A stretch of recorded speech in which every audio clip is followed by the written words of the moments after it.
प्राचीन काल की बात है। ओडिशा के घने जंगलों में रहने वाला एक आदिवासी भक्त था, विश्ववसु। वह सरल हृदय, सच्चा और भगवान का अनन्य उपासक था। जंगल के भीतर एक गुप्त गुफा में नीलमाधव, भगवान जगन्नाथ का प्राचीन रूप विराजमान थे। प्रतिदिन तड़के सुबह विश्ववसु जंगल की पगडंडियों से होकर उस गुफा तक जाता। रास्ते में बहते झरने, चहचहाते पक्षी और ऊंचे साल के वृक्ष उसकी भक्ति के साक्षी बनते। उसके हाथ में जंगल से तोड़े गए फूल, फल और पत्ते होते, वही उसका भोग और वही उसकी पूजा।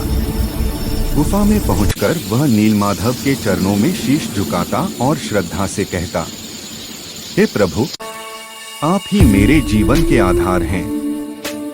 न कोई मंत्र, न कोई विधि, केवल निर्मल भक्ति। उसकी आंखों से बहते आंसू ही गंगाजल बन जाते।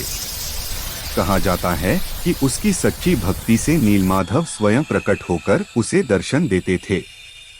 विश्ववसु वर्षों तक गुप्त रूप से प्रभु की सेवा करता रहा।